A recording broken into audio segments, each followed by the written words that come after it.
گھر آ کر میں نے اماں سے پوچھا جو اس وقت باورچی خانے میں ہی تھیں. انہوں نے مجھے ایسے پلٹ کر دیکھا جیسے موسیٰ مجھے ان کے خلاف اکسا رہا ہے. ہاں اماں نے ایسے کہا جس میں ان کا سر زیادہ ہلا. یہ ٹھیک ہے, یہی ہمارا راج پاٹ ہے, یہی ہماری خوشی ہے. میری سمجھ میں نہیں آیا تھا. یعنی عورتیں موسیٰ نے جس انداز میں کہا تھا وہ تو یوں تھا جیسے یہ سب عورت کو جبرن کرنا پڑتا ہے, لیکن ماں اسے بڑے اطمینان سے زندگی خوشی سے جوڑ رہی تھی. میری آنکھیں اس وقت دیر تک لبریز رہیں. اس دن بھی میں نے اسے تیز روشنیوں میں ڈھونڈ نکالا تھا.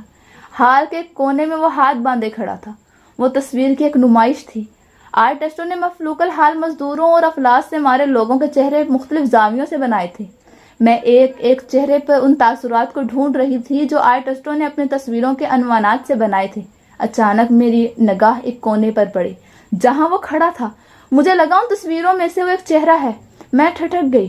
وہی تیور جو میری یاد میں مجھے جال کی طرح چھائے ہوئے تھے. میں تیز چلتی ہوئی وہاں پہنچنا چاہتی تھی. ایک فوٹوگرافر مجھے آگے بڑھنے سے روکتے ہوئے میری تصویر اتارتا ہے. میں کیمرے کی روشنی میں آنکھیں جھپکا کر اس کونے کی طرف دیکھتی ہوں جہاں اس سے پہلے میرے پاؤں رواں تھے, لیکن وہ کونا خالی ہوتا ہے. میں چندرا کے سارے حال میں گھومتی ہوں. اس چہرے کو دوبارہ تلاش کرنے کے لیے سارے حال میں لوگوں سے الجھتی ہوں. ادھر ادھر بھٹکتی ہوں لیکن بے سود ہے. اچانک میری نظر سامنے دیوار پہ ایک تصویر کے چہرے پہ پڑتی ہے. میں گم سم ہو جاتی ہوں. کچھ دھندلے نقوش میرے ذہن میں ابھرنے لگتے ہیں. بے ساختہ یادوں کا ریلا مجھے پیچھے لے جاتا ہے. کون ہے یہ؟ میں پہلے اپنے آپ سے سوال کرتی ہوں. کسی کا چہرہ ہے. پیچھے بھاگتے ہوئے خیالوں کے ساتھ رولتی ہوئی میں بہت پیچھے چلی جاتی ہوں جہاں موسیٰ کے نقوش مجھے ایسے نظر آ رہے ہیں جیسے کوئی رتوندی میں کچھ دیکھنے کی کوشش کر رہا ہے. ایک دھواں میرے سامنے آ جاتا ہے.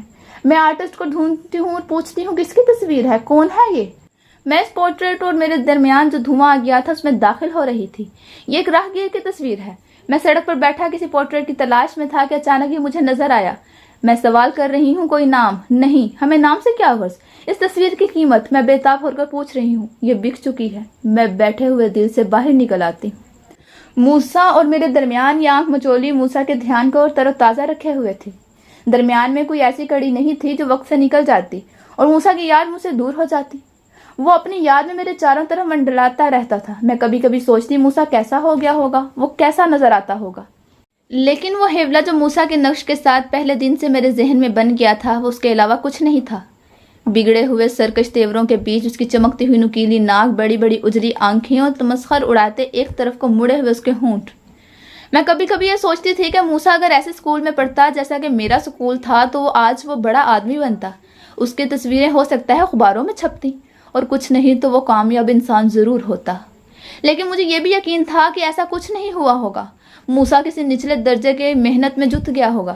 وہ کہیں واحد تباہی زندگی گزار رہا ہوگا نچلے درجے کے انسانوں کی طرح. لیکن یہ سچ نہیں ہے کہ وہ مجھے بھول گیا ہوگا. یہ کیسے ہو سکتا ہے کہ میں آج تک زندگی کے کسی بھی دور میں اس کو بھلا نہیں سکی, لیکن پھر وہ مجھے پہچان کیوں نہیں رہا ہے, وہ بھی مجھے ڈھونڈتا کیوں نہیں ہے جس طرح میں اس کی تلاش میں ہوں.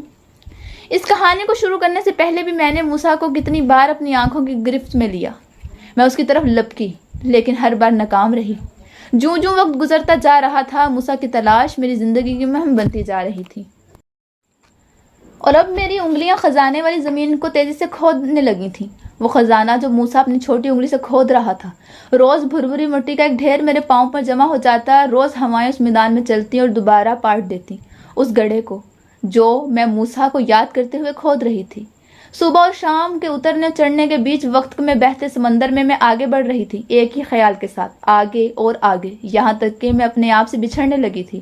میں اپنے نام کو بھولتے ہوئے صرف ایک نام کے تسلسل کے ساتھ, صرف ایک دکھ کے بہاؤ کے ساتھ جو موسیٰ کی یاد سے لپٹا ہوا تھا. ان گنت لمحوں کی بازگشت جن میں ایک نام کی گونج, اس کے بیچ میری زندگی قطرہ قطرہ دن اور رات کے درمیان مجھے بے حال کرتی ہوئی. میں ایک قید میں خود داخل ہوئی تھی. میں نے اپنے چاروں طرف دیواریں کھڑی کی ہوئی تھیں اور ان سے نکلنا میرے بس میں نہیں تھا. باہر کی دنیا میں بندھی ٹکی زندگی کی چہل پہل میرے لیے نہیں تھی.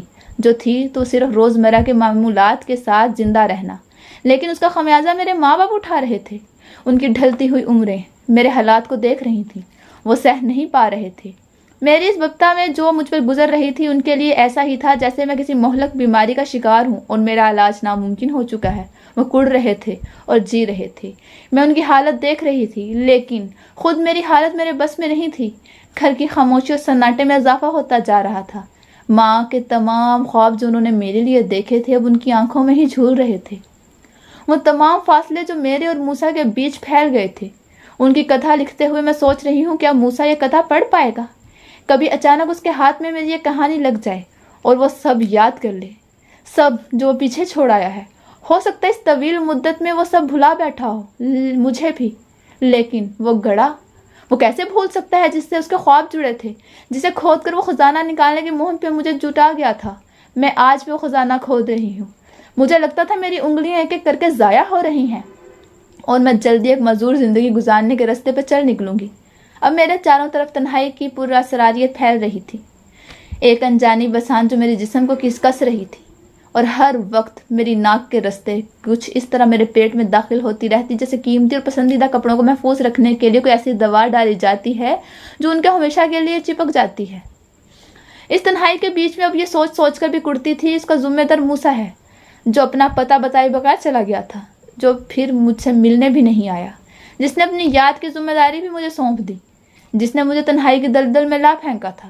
وقت بے مہری میرے ساتھ جو چال چل رہا تھا، میں اب اس میں پھنس گئی تھی اور خود کو نکالنا مشکل نظر آ رہا تھا۔ وہ ایک بھنور تھا جس میں ہاتھ پاؤں مار رہی تھی، لیکن اس سے باہر نکلنے کا کوئی راستہ نہیں تھا۔ وہ اداسی جو بچپن میں موسیٰ کے کھو جانے سے ملی تھی، اس نے مجھے دوسری لڑکیوں جیسا نہیں چھوڑا تھا۔ دوسری لڑکیوں کو جب میں شور مچاتے، ناچتے گاتے دیکھتی، انہیں ان خوابوں میں دیکھتی جو ان کی زندگی خوبصورت شاہراہوں پہ لے جانے والے تھے، ایسے سمے میں کسی کونے میں ان سے علیحدہ ہو کر موسیٰ کے خیال کے پیچھے بھاگنے لگتی۔ ایسے میں کسی شور میں مجھے موسیٰ کی ٹھہری ٹھہری باتیں یاد آنے لگتی۔ جب ایک دن ایسی ہی شور مچاتی سڑک پر ہم دونوں نکل گئے تھے، میں نے موسیٰ سے پوچھا تھا یہ سڑک کہاں ختم ہوتی ہے؟ موسیٰ نے کہا تھا مجھے نہیں معلوم، مجھے صرف اتنا معلوم ہے یہ سڑک واپس اسی جھونپڑی میں ختم ہوگی جہاں میری ماں اداس بیٹھی ہوگی اور اس کے ارد گرد میرے بہن بھائی بیٹھے ہوں گے۔ کیوں؟ اداس کیوں؟ میں نے سوال اس طرح کیا تھا جیسے میں اداسی کا مطلب بھی پوچھنا چاہتی ہوں، کیونکہ جب مجھے نہیں پتا تھا اداسی کیسی ہوتی ہے، اس وقت اس نے اپنی اجلی آنکھوں سے مجھے جل کر دیکھا تھا۔ بس شام ہوتے ہی مجھے وہ سب اداس نظر آنے لگتے ہیں، ٹمٹماتی ہوئی لائٹیں کی روشنی کے بیچ ان کے چہرے مجھے تکلیف پہنچاتے ہیں، ان کی آنکھیں جہاں کا خواب نہیں ہے۔ اس نے سر جھکا کر کہا تھا۔ میری سمجھ میں موسیٰ کی یہ بات نہیں آئی تھی، پھر بھی میں نے اسے پوچھ لیا تھا تم خواب دیکھتے ہو؟ ہاں، وہ گڑھا جو میں کھود رہا ہوں وہ خواب ہی تو ہے۔ میری سمجھ میں اب بھی کچھ نہیں آیا تھا، مگر میں خواب نہیں دیکھتی، مزے سے سوتی ہوں، بس صبح آنکھ کھلتی ہے۔ اس وقت موسیٰ اپنی آنکھوں میں چنگاریاں بھر کر بولا تھا، ہاں، خواب دیکھنے کی زحمت تم کیوں کرنی پڑے گی جب وہ خود تشتری میں تمہارے سامنے لا کر سجا دیے جائیں۔ میں احمقوں کی طرح منہ کھولے اس کی بات سن رہی تھی۔ ایسا اکثر ہوتا تھا، وہ ہر وقت کھیلتے ہوئے، باتیں کرتے ہوئے درستی اور بے چینی سے اپنی نگاہیں ایسے گھماتا تھا جیسے کچھ ڈھونڈ رہا ہو۔ یہ جو باتیں مجھے ایک ایک کر کے یاد آتی، اگرچہ کہ میرے لیے ان کا بیان بہت مشکل ہے، کیونکہ ایسے واقعات کی بھیڑ میں سے اس کی باتیں، اس کی یاد کو الگ کرنا میرے اختیار سے باہر ہے۔ وہ سب آپس میں اس طرح گھل مل گیا ہے جیسے اس میں کوئی پانی کا قطرہ ہو جو موسیٰ کی یاد کے سمندر میں گر گیا ہو۔ اب میں گیلی لکڑی کی طرح سلگ رہی تھی اور تنہائی کا دائرہ شکنجے کی طرح مجھے دبوچ رہا تھا۔ میں یہ بھی جان گئی تھی کہ موسیٰ کی یاد ایک واہمہ کی شکل اختیار کر چکی ہے جو میری زندگی کو بھی واہمے میں بدل رہی ہے۔ میرے ماں باپ ملتجی نگاہوں سے مجھے دیکھتے، شاید میں ان کے غموں کو جان کر ہی ان کی حالت سے باہر نکل جاؤں، لیکن یہ دکھ انتہائی خود غرضی سے مجھے بھی خود غرض بنا رہا تھا۔ اس دن میری پڑھائی ختم ہونے کا آخری دن تھا، میں امتحان دے کر گھر آ کر بیٹھی تھی، ماں میرے نزدیک بیٹھی ہوئی تھی۔ بیٹا، تم نے کیا سوچا ہے؟ اب تم کیا کرو گی؟ میں جانتی تھی ماں مجھ سے کیا چاہتی ہیں، اور میں یہ بھی جانتی تھی میرے دکھ کا کوئی انجام نہیں ہے، وہ اب سفر کرتا رہے گا۔ وہ بے چین نظروں سے مجھے دیکھ رہی تھیں اور میں ان کی بے چین نظروں کا جواب اپنی بے چین نظروں سے دے رہی تھی۔ میرے پاس کوئی جواب نہیں تھا سوائے اس کے کہ میں اپنے دکھ کو لفظ دے دوں، لیکن مجھے معلوم تھا میرے لفظ ماں کے دکھ کو اور بڑھا دیں گے۔ میں خاموشی سے ان کی شکل دیکھ رہی تھی، اماں اب نڈھال ہو رہی تھی، میری خاموشی ان کی بے بسی میں اضافہ کر رہی تھی۔ میں جانتی تھی ماں باپ کی تمام خوشیوں کو میں نے اپنی یاد کی چھلنی میں چھان دیا ہے۔ اماں پوچھ رہی تھیں، تمہیں آگے جانے کے لیے کوئی سمت کوئی اختیار کرنی ہے، اکیلے کب تک رہو گی؟ اماں التجا کر رہی تھی اور میرا دل کٹ کٹ کر گر رہا تھا۔ آپ کیا چاہتی ہیں؟ میں نے بے اختیار ہو کر ان سے پوچھا۔ شادی کر لو۔ میں اماں کے چہرے پھیلی ہوئی آس پہ پسیج رہی تھی۔ کس سے؟ بس تم ایک بار ہاں کر دو، کب تک یہ زندگی گزارو گی؟ جس راستے پر تم چل رہی ہو اس کا کوئی انت نہیں ہے۔ اور میں اپنے دل سے پوچھ رہی تھی، کیا ایسا ہی ہے؟ کیا یہ پراسرار دھند کبھی چھوٹے گی جس میں پھنسی ہوئی ہوں؟ اب تو یہ دکھ مجھے اپنا عادی بنا چکا تھا، اس کے بغیر بھی رہنا مشکل تھا۔ میں اماں کو کیسے سمجھاتی؟ اب اس کے بغیر زندہ رہنے کا تصور بھی نہیں کر سکتی۔ لیکن میں اماں کو کوئی جواب نہیں دے سکی۔ ان کے چہرے پر پھیلی ہوئی آس نے مجھے صرف خاموشی سے ان کے چہرے کو تکنے میں مجبور کیا تھا۔ میری خاموشی نے اماں کا حوصلہ بڑھا دیا تھا۔ میں دیکھ رہی تھی اماں کے چہرے کی سمردگی آہستہ آہستہ ایک بے چین کر دینے والے خوشی میں بدل رہی تھی۔ میرے ماں باپ اپنے فیصلے پر میرا سر جھکا ہوا دے کر خوش تھے۔ ان کی خوشی ایسی تھی جیسے کوئی مریض آپریشن تھیٹر میں موت اور زندگی سے لڑ رہا ہو، اس کے زندہ رہنے کے آثار ختم ہو جائیں اور پھر اچانک پتہ چلے مریض بچ گیا۔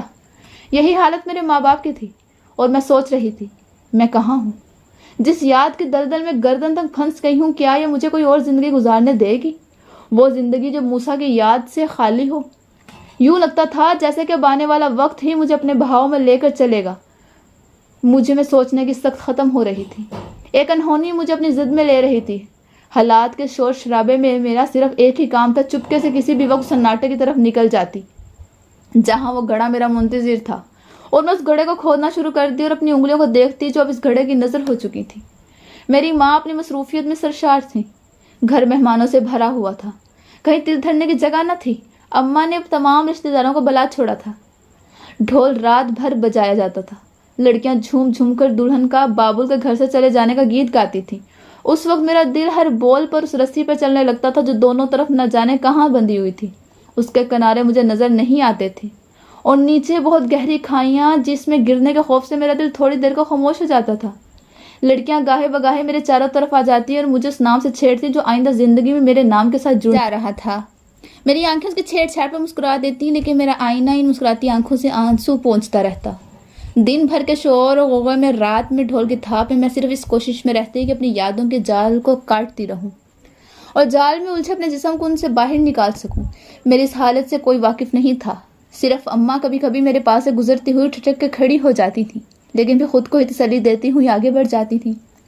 وہ رات کا آخری پہر تھا، لوگ گا بجا کر تھکے ہارے سو رہے تھے۔ میرے ماں باپ کے کمرے کی بتی ابھی تک جل رہی تھی۔ میں خاموشی سے دبے قدموں باہر آئی۔ صحن میں کنارے کنارے لگی میری ماں کے لگائے ہوئے موتی کے پھول ابھی بھی تازہ تازہ کھلے تھے اور خوشبو پھیلا رہے تھے۔ لڑکیاں صحن کے بیچ میں دری پر ایک دوسرے پر سر رکھے گہری نیند میں ڈوبی ہوئی تھیں۔ میرے قدم آہستہ آہستہ دروازے کی طرف بڑھ رہے تھے جو باہر جاتا تھا۔ باہر اندھیرا تھا، سناٹا تھا اور ہوائیں تیز تھیں۔ میں اس کونے کی طرف جا رہی تھی اس گڑھے کو کھودنے کے لیے جسے کھودتے کھودتے میری انگلیاں زخمی ہو چکی تھیں۔ میں گڑھے کے پاس جا کر بیٹھ گئی۔ گڑھا ابھی تک اتنا ہی کھدا ہوا تھا جتنا موسیٰ چھوڑ گیا تھا۔ میں دیر تک وہاں بیٹھی رہی اور اس گڑھے میں آخری بار اپنے تالو کو جوڑنے کی کوشش کرتی رہی۔ میرے آنسو بہہ رہے تھے اور اوس میں بھیگی نم مٹی کو نم کر رہے تھے۔ میرے چاروں طرف پورے سرار ہوائیں اس طرح میرے جسم کو چھو رہی تھیں گویا مجھے دلاسے دے رہی ہوں۔ میں دیر تک سر نواڑے بیٹھی رہی۔ اس خاموشی اور سناٹے کے درمیان صرف میں تھی، جہاں موسیٰ بھی نہیں تھا۔ صبح پھر ایک نیا ہنگامہ تھا۔ بارات کے خوش آمدید کہنے کی تیاریوں میں میری ماں باپ لگے ہوئے تھے اور میں بھی خود کو دلہن بنانے پہ آمادہ کر رہی تھی۔ تمام کارروائیاں شادی میں ہونے والے جھمیلوں کی طرح ہی ہو رہی تھیں۔ بارات بھی آئی اسی تام جھام سے جیسے تمام باراتیں آتی ہیں۔ مجھے بھی سجایا گیا جس طرح کسی بھی دلہن کو سجایا جاتا ہے۔ اسی اہتمام کے ساتھ تمام رسومات شروع ہوئیں، جس میں اس بات کا خیال ہر لمحے رکھا گیا کہ ہر شوق پورا کیا جائے۔ میرے ماں باپ بھی اپنی مرادوں کو عملی جامہ پہنا رہے تھے۔ اس میں شاید عارضی مصحف بھی شامل تھا۔ ایک شور میرے چاروں طرف بنبناہٹ کی شکل میں تھا اور میں سکتے کے عالم میں تمام رسموں سے گزر رہی تھی۔ وہاں ایک آئینہ تھا، آئینے میں میرا چہرہ دیکھنے والی آنکھیں مجھے گھور رہی تھیں۔ میں نے ان گھورتی ہوئی آنکھوں میں اپنی آنکھیں گاڑ دیں۔ بنبناتا ہوا شور اب بڑھنے لگا تھا، جیسے میرے چاروں طرف شہد کی مکھیاں دائرے میں گھوم رہی ہوں۔ شور میں تیزی بڑھ رہی تھی، اس کے ساتھ ہی وہ میدان تھا، اس کی ہوائیں اس شور میں شامل ہو رہی تھیں۔ میں نے اس چیخ کو روکنے کی کوشش کی جو میرے دل سے اٹھنا چاہتی تھی۔ موسیٰ، تو موسیٰ ہی ہو، موسیٰ۔ میرے ہونٹ ہلے تھے۔ وہ آواز سنائی دی گئی تھی، وہ آواز خود میں نے سنی تھی، اپنی آواز جو خود میں نے بھی سنی تھی، جو میرے دل کو چیرتی ہوئی باہر آئی تھی۔ چہرہ آئینے سے غائب ہو گیا تھا، عارضی مصحف کی رسم ختم ہو گئی تھی، مکھیوں کی بنبناہٹ یخلخ جامد ہو گئی تھی۔ میری ماں میرے برابر میں کھڑی تھر تھر کانپ رہی تھی اس اندھیرے سے باہر جو آرسی مصیف کے چھتر میں تھا کچھ بھی نہیں ہوا سوائے خاموشی کے جو سب کے ہونٹوں سے چپک گئی تھی. لڑکیوں کے کہے، برات میں لوگوں کی مسکراہٹ، سب خاموشی سے چپک کر کھڑی ہو گئی تھی. پھر بھی رخصتی کا وقت آ گیا تھا اور میرے قدم گھر سے دور جا رہے تھے جہاں وہ گھڑا روز میرا منتظر ہوتا تھا کہ میں اسے کھو دوں، اس خزانے کو نکالنے کی مہم جاری رکھوں جو موسیٰ جاتے ہوئے نامکمل چھوڑ گیا تھا.